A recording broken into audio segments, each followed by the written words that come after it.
Hello everyone, welcome to my YouTube channel.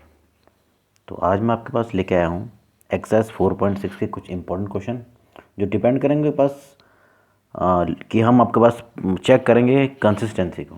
यानी आपके पास दिया हुआ जो समीकरण निकाय है वो संगत है यानी कंसिस्टेंट है, अथवा असंगत यानी आपके पास इनकंसिस्टेंट।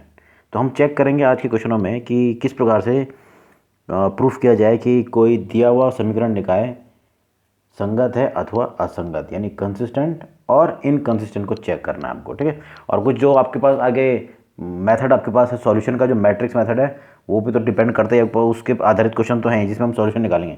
पर जो शुरू के 6 क्वेश्चन हैं इसमें हमको सॉल्यूशन नहीं निकालना है, हमें चेक करना है केवल कि जो समीकरण निकाय यानी आपके पास सिस्टम ऑफ लीनियर इक्वेशन दिया है वो आपके पास संगत या असंगत है या नहीं आपके पास। ठीक है। तो ये आपके पास है, थोड़ा ध्यान देना किस प्रकार से हम चेक करते थे कंसिस्टेंसी को। ठीक है।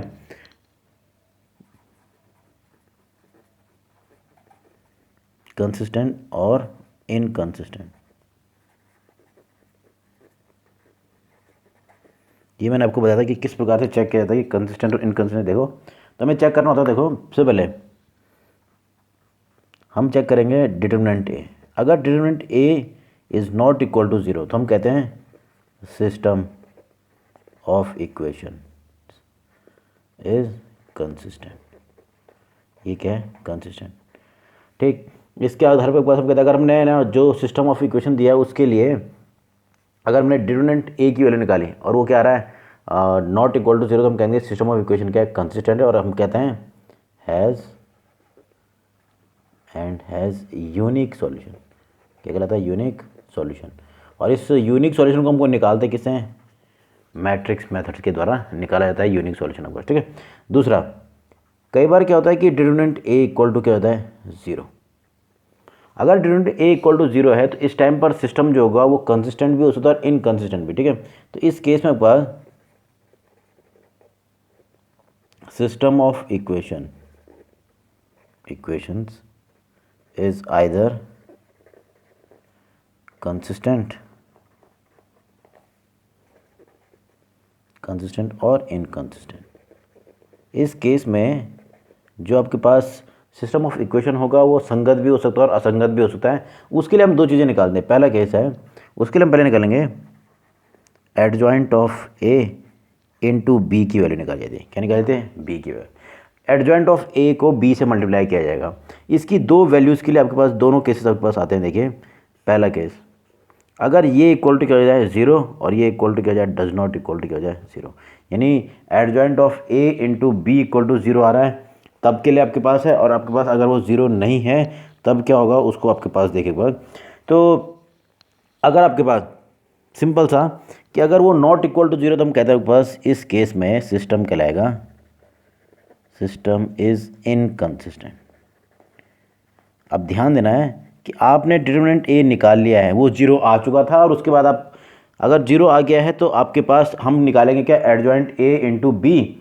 और इस केस में अगर एडजॉइंट ए इंटू बी भी क्या आ जाए? एक ज़ीरो मैट्रिक्स आ जाए। क्या आ जाए? Zero matrix. तो इस टाइम पर हम कहते हैं कि सिस्टम क्या है? इनकंसिस्टेंट, मतलब के पास असंगत है। क्या है? असंगत। ठीक। और इस केस में आपके पास होगा नो सॉल्यूशन। इस केस में आपको सॉल्यूशन प्राप्त नहीं होने वाला है। ठीक। और अगर इक्वल टू ज़ीरो है तो ये कह रहा था इस केस में सिस्टम क्या कहलाएगा? System is consistent. इस केस में क्या कहलाएगा? कंसिस्टेंट कहलाएगा, यानी संगत कहलाएगा। संगत तो कहला रहा है पर इस टाइम पर हम निकालेंगे नहीं सॉल्यूशन। हम इस टाइम पर पता क्या होता है? इस केस में होता है मैनी सॉल्यूशन वाला केस। क्या होता है? Many solution. अगर आपको 10th का याद हो तो वहाँ भी आपने ना many solution, infinitely many solution, या नो सॉल्यूशन, या यूनिक सॉल्यूशन लिस्ट सीधी पड़ी थी आपके पास। ठीक है। तो यहाँ पर भी कुछ ऐसा ही है। तो हमको बस इन दो चीज़ों का यूज़ करना है आपके पास कि हमको पहले देखना है कि डिटर्मिनेंट की वैल्यू क्या आ रही है, जीरो है या नहीं। अगर जीरो नहीं है तो उस केस में क्या लगेगा? सीधे कंसिस्टेंट। कंसिस्टेंट मतलब संगत। संगत मिल जाएगा। और उसके बाद उस केस में आपके पास क्या मिलता है? यूनिक सॉल्यूशन भी मिलता है जब डिटर्मिनेंट ए की वैल्यू जीरो नहीं है। अगर डिटर्मिनेंट ए की वैल्यू जीरो आती है तो इस केस में सिस्टम ऑफ इक्वेशन या तो कंसिस्टेंट कहलाएगा या इनकंसिस्टेंट। हम वो चेक करेंगे भाई इनकंसिस्टेंट और कंसिस्टेंट कब है। उसके लिए क्या करेंगे? हम एडजॉइंट ए इंटू बी की वैल्यू निकालते हैं। एडजॉइंट ए को बी से मल्टीप्लाई किया जाएगा। अगर वो वैल्यू इक्वल टू जीरो आती है, अगर वो वैल्यू इक्वल टू क्या जा रही है जीरो, तो उस केस में हम कहते हैं आपके पास सिस्टम क्या कहलाएगा, कंसिस्टेंट यानी संगत। और पर उस टाइम पर यूनिक सॉल्यूशन है नहीं, इस केस में क्या आएगा, मैनी सॉल्यूशन वाला केस आने वाला है, ठीक है। और दूसरी स्थिति आती है कि अगर adjoint of A into B क्या जाए जीरो के मैट्रिक्स के बराबर नहीं आ रही है, तो इस टाइम पर हम कहते हैं क्या है, ये क्या है, इनकंसिस्टेंट, यानी आपके पास असंगत आपके पास है, और इस टाइम पर क्या मिलेगा, आपको कोई भी सॉल्यूशन प्राप्त नहीं होगा। तो जो ये एक्सरसाइज है 4.6, इसके शुरू के जो 6 प्रश्न है उसमें हमको यही चेक करना है कि जो आपके पास सिस्टम ऑफ लीनियर इक्वेशन दिया है वो आपके पास संगत है अथवा असंगत, इस चीज़ को हमको चेक करना है। तो एक एक करके आपके पास देखो क्वेश्चन मैं चेक कराता हूँ आपके पास। तो पहला क्वेश्चन आपके पास है कि सिस्टम ऑफ लीनियर इक्वेशन आपको दे दिया गया है और इसमें हम क्या करना है, चेक करना है कि कंसिस्टेंट है अथवा नहीं। तो सबसे पहले हम क्या निकालेंगे, इस सिस्टम ऑफ इक्वेशन को क्या लिखेंगे, ए एक्स इक्वल टू बी के रूप में व्यक्त करें, मैट्रिक्स इक्वेशन के रूप में व्यक्त करेंगे। देखो system of equation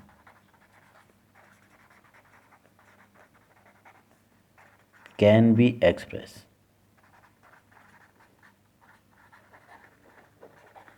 as matrix equation.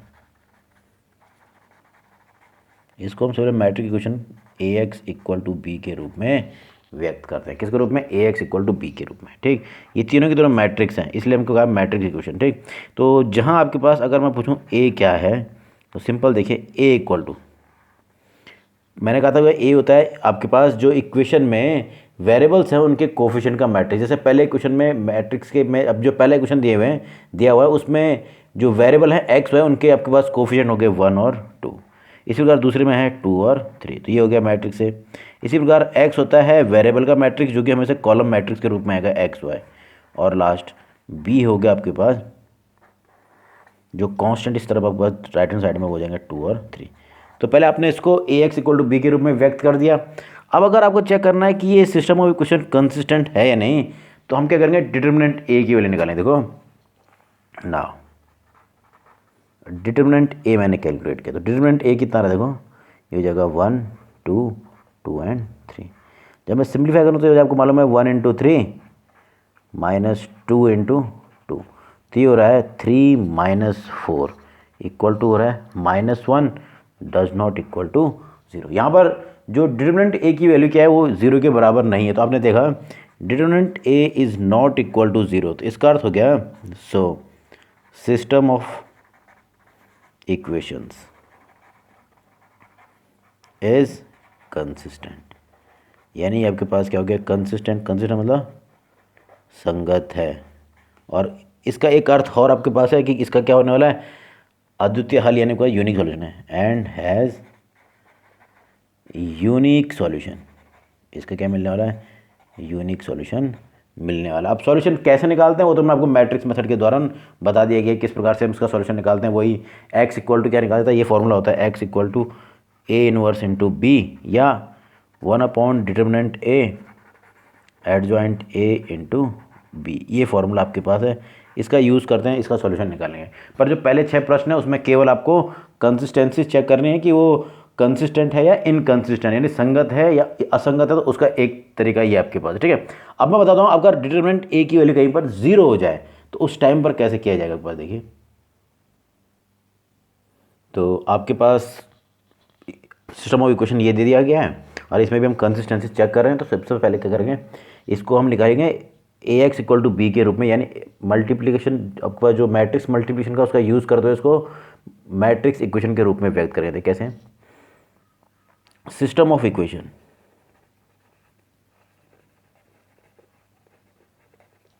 Can be expressed as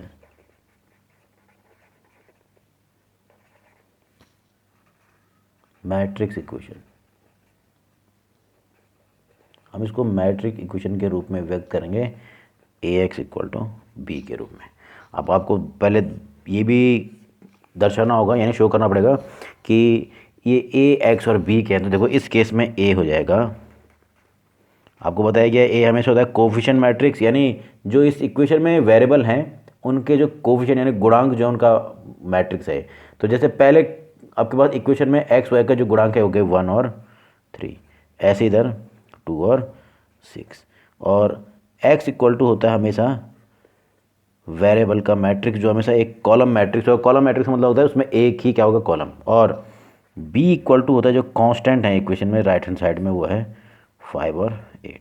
कई बार क्या होता है कि ये दोनों इस तरफ दिए होंगे तो पहले उसको स्टैंडर्ड फॉर्म में चेंज करेंगे, उसके बाद क्या करेंगे बस कोई इसी प्रकार से ए एक्स इक्वल टू बी के रूप में, ठीक है। तो मैंने निकाल लिया आपका। तो मुझे करना क्या है, चेक करना है कंसिस्टेंसी को। सबसे पहले निकाला जाएगा डिटर्मिनेंट ए की वैल्यू। तो डिटर्मिनेंट ए हो जा रहा है 1 3 2 एंड 6।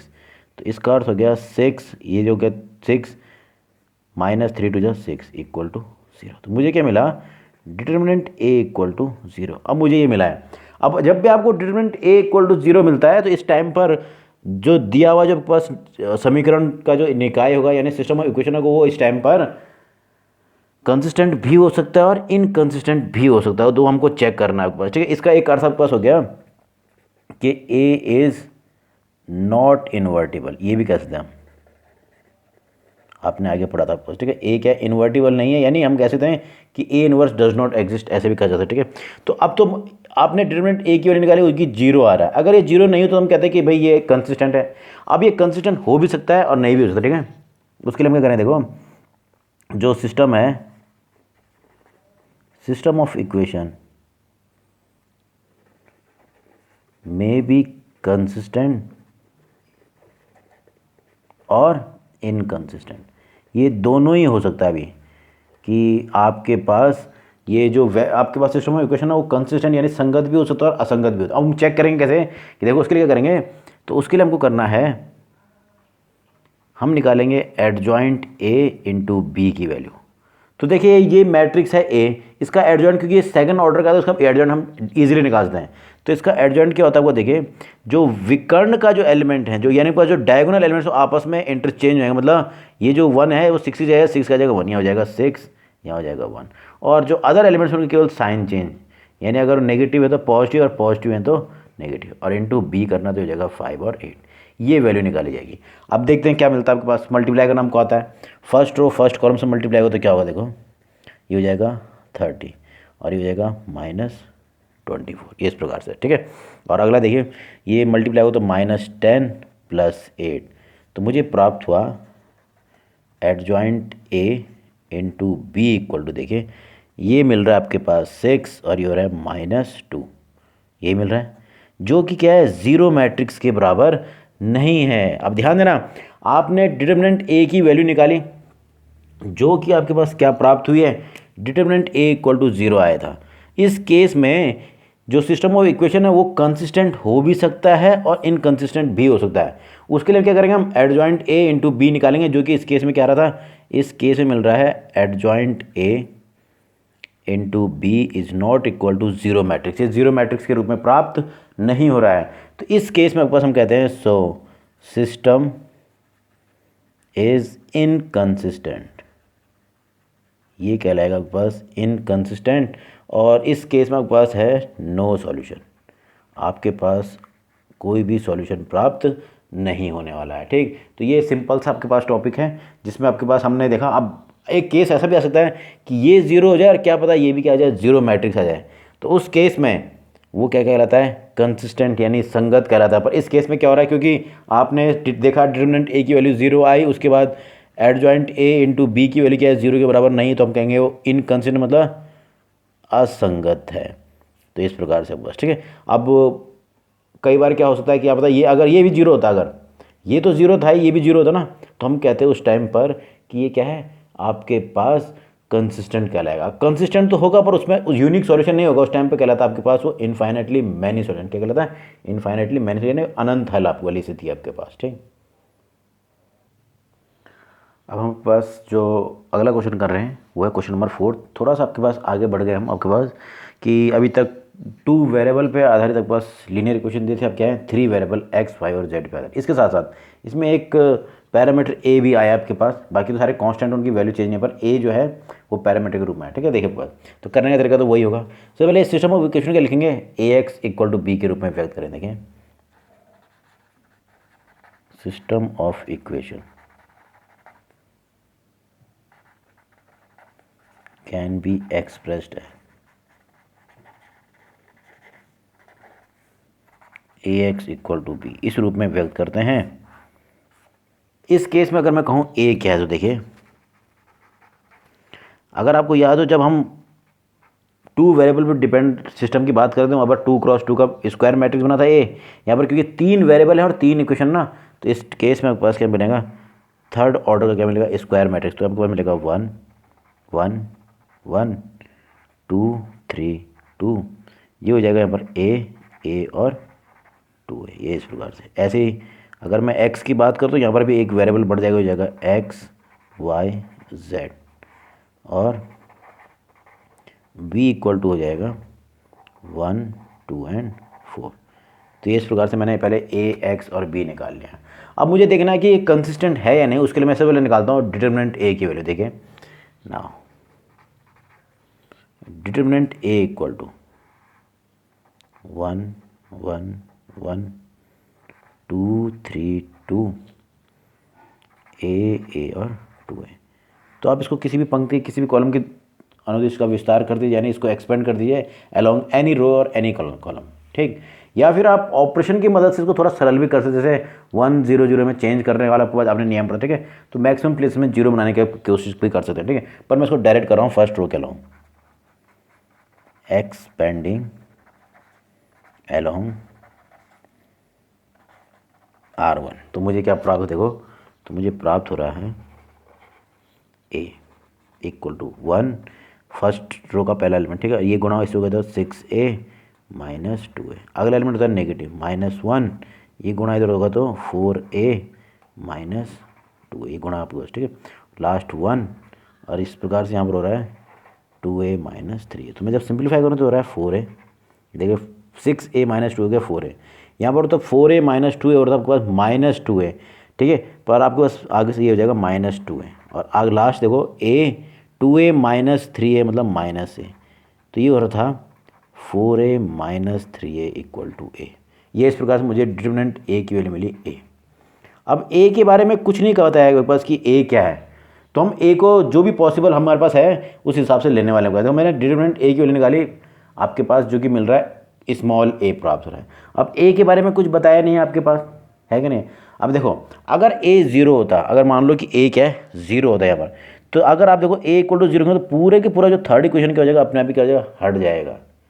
पूरा का पूरा इक्वेशन क्या हो जाएगा, थर्ड जो इक्वेशन हो क्या जाएगा, हट जाएगा पूरा। यानी आपके पास उस केस में इस सिस्टम में इस इक्वेशन का कौन आपके पास अस्तित्व ही नहीं था, यानी उसका एग्जिस्टेंस ही नहीं होता। तो या तो मैं डायरेक्ट कह सकता हूँ कि यहाँ पर भाई a का मान 0 नहीं होगा, क्योंकि अगर a का मान 0 होगा तो ये थर्ड जो इक्वेशन अपने भी क्या हो जाएगी, इस सिस्टम से हट जाएगी, वैनिश हो जाएगी। यानी उस टाइम पर ये थर्ड इक्वेशन दिया नहीं है, और थर्ड इक्वेशन नहीं दिया है तो हमारा सॉल्यूशन निकालना भी संभव नहीं है। एक तरीका तो ये है।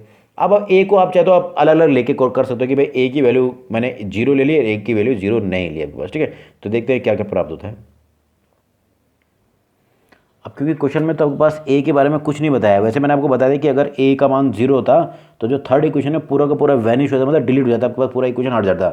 तो आपके पास सिस्टम में केवल 2 ही इक्वेशन मिल रहे थे और 3 वेरिएबल हैं, तो वो पॉसिबल नहीं था। पर फिर भी हम अगर सब केस लेके चलते हैं, मान लो इफ़ केस फर्स्ट है, if a is not equal to 0, अगर a का मान 0 नहीं है तो इसका सीधा सीधा अर्थ है कि डिटर्मिनेंट a की वैल्यू क्या है, 0 के बराबर नहीं है। और डिटर्मिनेंट a की वैल्यू अगर 0 के बराबर नहीं है तो हम कहते हैं सीधा system of equation is consistent. वो क्या होगा, कंसिस्टेंट होगा और एंड हैज़ यूनिक सॉल्यूशन। उसका सॉल्यूशन कैसा होगा, यूनिक होने वाला आपके पास, ठीक है। तो ये तो पहला केस हो गया। दूसरा केस बनता है अगर a का मान क्या हो जाए 0, if case second if a is equal to 0, इसका सीधा सा अर्थ है यानी डिटर्मिनेंट a इक्वल टू 0, यानी ये डिटर्मिनेंट a इक्वल टू 0 है। तो जब भी ऐसा तो आपको क्या निकालना था, आपको मालूम है, आपको निकालना पड़ता है एडजॉइंट a इंटू बी की वैल्यू भी कैलकुलेट करनी पड़ेगी कि क्या मिलने वाला है, क्या ये 0 मैट्रिक्स मिलेगा या 0 मैट्रिक्स नहीं मिलेगा, वो हमको देखना पड़ेगा, ठीक है। तो पहला केस तो ये हो गया जो कि मैंने बताया था कि अगर 0 नहीं है, 0 नहीं होने पर आपके पास वो इक्वेशन थर्ड इक्वेशन का अस्तित्व होगा। अगर 0 होता तो उस टाइम पर थर्ड इक्वेशन का अस्तित्व नहीं था। पर आपके पास जो तरीका है उस हिसाब से क्या होगा, देखो मैंने कहा a की वैल्यू अगर मान लो 0 है तो उस टाइम पे हम कहेंगे कि डिटर्मिनेंट a की वैल्यू भी 0 है। तो इस केस में सिस्टम ऑफ इक्वेशन कंसिस्टेंट भी हो सकता है और इनकंसिस्टेंट भी हो सकता है, वही हमको चेक करना है। तो उसके लिए मुझे क्या निकालना पड़ेगा, एडजॉइंट a इंटू बी। तो पहले देख लीजिए बस कि मुझे एडजॉइंट निकालना है। तो देखो ए मिला हुआ था, मैट्रिक्स ए था 1 2 ए 1 3 ए 1 2 और 2 ए, ये इस प्रकार से। तो मैं क्या निकालूंगा, एडजॉइंट निकालने के लिए सारे एलिमेंट्स के कोफैक्टर्स निकालो। देखो कोफैक्टर्स ए आई जे, आपको मालूम क्या होता है, ये इक्वल टू होता है -1 की पावर आई प्लस जे इंटू एम आई जे। तो ये आपके पास फॉर्मूला है, इस फॉर्मूले को हम अप्लाई करेंगे आपके पास कोफैक्टर्स को निकालने के लिए। देखो कोफैक्टर निकालते हैं, इससे पहले मैं निकाल रहा हूँ A11 का, जो पहला एलिमेंट रहा होगा, ठीक है। तो कैसे निकालते हैं आपको मालूम है, क्योंकि मुझे मालूम 1 + 1 होता है 2, जो कि आपके पास क्या है इवन। इवन यानी आपके पास सम संख्या जब भी -1 की पावर में आएगी तो इससे प्लस ले लिया जाएगा। एम आई जे निकालना है तो फर्स्ट रो और फर्स्ट कॉलम को हटा देना है। तो फर्स्ट रो और फर्स्ट कॉलम हटेगा तो जाएगा 3 2 ए और 2 ए, और सिंप्लीफाई करेंगे तो हो जाता है 6a - 2a, आगे से प्लस, तो आपके पास कितना हो रहा है, आपके पास 4a। तो ये आपके पास पहले एलिमेंट का क्या मिलेगा, कोफैक्टर। ऐसे ही A1 2 के लिए 1 + 2 हो गया 3, जो कि ऑड आ रहा है, तो ऑड के केस में क्या था नेगेटिव। और वही फर्स्ट रो और सेकंड कॉलम हटाना है, फर्स्ट रो और सेकंड कॉलम हटेगा तो 2 2a 2a, तो ये हो जाएगा -4a - 2a, यानी कितना आ रहा है -2a। ऐसे A13 इक्वल टू हो जाएगा 1 + 3, आपके पास मालूम है 4, जो कि आपके पास इवन है, इवन केस में पॉजिटिव, क्योंकि -1 की पावर पॉजिटिव, आपके पास कोई इवन नंबर आता क्या देगा, पॉजिटिव हो जाएगा, ठीक है। और वही फर्स्ट रो और थर्ड कॉलम आना, फर्स्ट रो और थर्ड कॉलम हो जाएगा 2 3 ए और ए, इस हिसाब से हो जाएगा plus 2a - 3a equal to -a। तो मैंने पहले 3 एलिमेंट्स के लिए जैसे निकाले हैं, वैसे ही अगर आप अदर एलिमेंट के लिए भी निकालो तो देखो क्या मिलेगा आपके पास सिमिलरली। तो आपके पास मिलेगा A21 इक्वल टू मिला होगा आपके पास, देखिए -a, A22 मिलेगा आपके पास a, और A23 इक्वल टू मिलेगा 0। 2 3 क्या मालूम है, सेकंड रो और थर्ड कॉलम होना, सेकंड रो थर्ड कॉलम होता तो ये हो जाएगा A - a, कितना हो गया 0। ऐसे A31 equal to -1, A33 equal to 0, और 3 2a, और A33 इक्वल टू मिलेगा +1। तो आपने सारे कोफैक्टर निकाल लिए हैं। तो आपको मालूम है कि एडजॉइंट कैसे निकालते हैं। इन कोफैक्टर्स का क्या बनाया जाएगा, मैट्रिक्स बनाया जाएगा। इन एलिमेंट्स की जगह उनके कोफैक्टर रख दिए जाएंगे, और उसका क्या लेना होता है, ट्रांसपोज लेना होता है, कि मुझे मिलता है एडजॉइंट प्राप्त हो जाता है। तो देखिए क्या मिलेगा।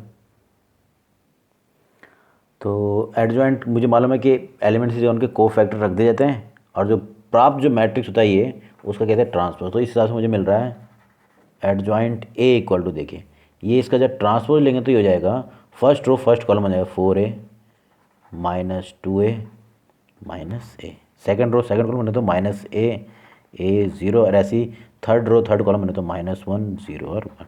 तो मैंने एडजॉइंट निकाल लिया है। तो कंसिस्टेंसी चेक करने के लिए मैं इसको मल्टीप्लाई करूँगा b से। तो देखिए एडजॉइंट a इंटू बी, तो एडजॉइंट a ये है 4a - 2a -a A0 -1 0 1, और इसको मल्टीप्लाई करना था b से, जो कि आपके पास 1 2 एंड 4। तो मल्टीप्लाई करना हमको आता है, देखो मल्टीप्लाई करेंगे फर्स्ट रो इस कॉलम से मल्टीप्लाई करते हो जाएगा। देखिए 4a इंटू a यानी 4a, -a मल्टीप्लाई होगा इससे तो -2a, और ये माइनस का -4। इस प्रकार से मैंने फर्स्ट रो को फर्स्ट कॉलम से मल्टीप्लाई करता हूँ। आगे देखिए ये सेकंड रो मल्टीप्लाई तो -2a + 2a + 0, ये इस प्रकार। ऐसे थर्ड रो मल्टीप्लाई तो -a + 0 + 4। तो मुझे एडजॉइंट a इंटू बी के रूप में व्यक्त क्या हो रहा है, देखिए ये हो जाएगा सिंपली 2a - 4 0 4 - a, जो कि क्लियरली आपको पता चल रहा है कि ये 0 मैट्रिक्स प्राप्त नहीं हो रही है। अब यानी इसका अर्थ हो गया कि adjoint a into B is not equal to 0 matrix, और साथ में क्या है डिटरमिनेंट a की वैल्यू क्या थी 0 थी। तो आपको बताया है जब भी आपके पास क्या होता है, डिटरमिनेंट ए की वैल्यू 0 हो और adjoint A into B does not equal to 0, तो इस केस में हम कहते हैं so system of equations is inconsistent. Inconsistent का मतलब हो गया असंगत, यानी क्या हो गया, असंगत होगा आपके पास, ठीक है। और इस केस में क्या होगा, and does not have any solution, does not have any solution. इस केस में आपके पास सॉल्यूशन प्राप्त नहीं होने वाला है। सिंपल सा टॉपिक आपके पास है, बस आपको ध्यान क्या देना है कि अगर कंसिस्टेंट और इनकंसिस्टेंट की बात करें तो आपको डिटरमिनेंट ए की वैल्यू पहले निकालनी है। अगर डिटरमिनेंट ए की वैल्यू 0 आ जाए तो उस केस में आपको ये एडजॉइंट ए इंटू बी भी चेक करना पड़ता है, और अगर 0 नहीं आ रही है तो सीधे डायरेक्ट वो आपके पास क्या कहलाता है, कंसिस्टेंट कहलाता है, और उस टाइम पर यूनिक सॉल्यूशन भी प्राप्त होता है। तो होप आपको ये टॉपिक समझ में आया हो। और इसके अलावा जो आपके पास इसके आगे जो क्वेश्चन है उसमें हम क्या करते हैं, अगर कंसिस्टेंट होता है तो सॉल्यूशन भी प्राप्त होंगे, और वो सॉल्यूशन हम निकालते हैं कैसे, मैट्रिक्स मेथड से आपके पास, ठीक। तो वो आपके पास मैं नेक्स्ट वीडियो में आपको बताऊंगा।